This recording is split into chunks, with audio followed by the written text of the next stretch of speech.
একে একে সবাই ছেড়ে যাচ্ছে ইসরায়েলকে।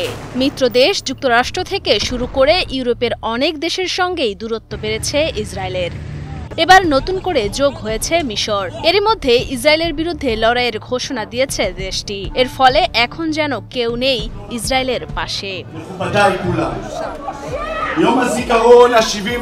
মূলত আন্তর্জাতিক অনুরোধ উপেক্ষা করে রাফায় স্থলাভিযান শুরুর পর থেকে এক প্রকার কোণঠাসা হয়ে পড়েছে ইসরায়েল। ঘনিষ্ঠ মিত্র যুক্তরাষ্ট্রের সাথে টানাপোড়েনের মাঝেই দূরে সরে যাচ্ছে মধ্যপ্রাচ্যের মিত্ররাও। ক্রমেই একা হয়ে পড়ছে নেতানিয়াহু প্রশাসন। এর মাঝেই অনেক দেশ তেল আবিবের বিরুদ্ধে গণহত্যার অভিযোগ তুলছে আন্তর্জাতিক আদালতে। এছাড়া বাণিজ্য স্থগিত করায় নাকাল নেতানিয়াহু সরকার।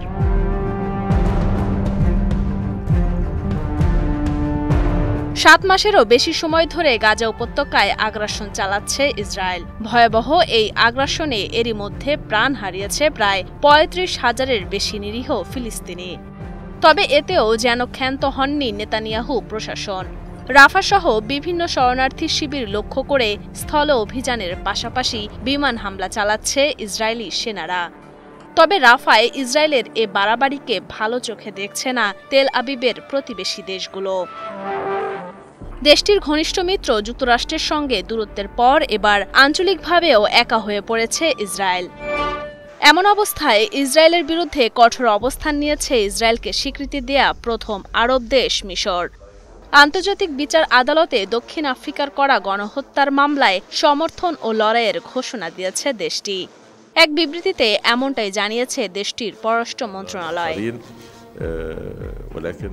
গাজায় ফিলিস্তিনি বেসামরিকদের উপর ক্রমবর্ধমান হামলা এবং ফিলিস্তিনি নাগরিকদের সরাসরি লক্ষ্যবস্তু করা সহ ইসরায়েলের অপরাধের পরিপ্রেক্ষিতে মিশর আইসিজিতে লড়াইয়ের সিদ্ধান্ত নিয়েছে।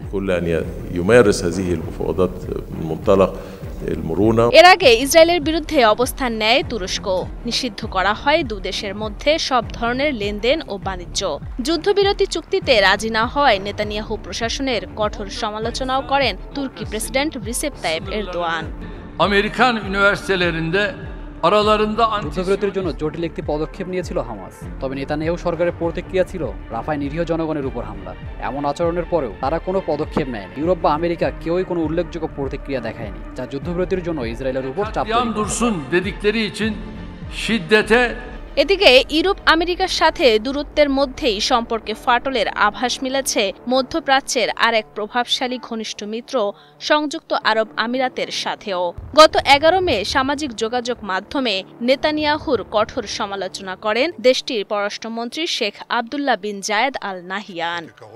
এখন দেখার বিষয় এত সম্পর্কের টানাপোড়েনের মধ্যে কতদূর যায় বর্বর নেতানিয়াহু সরকার।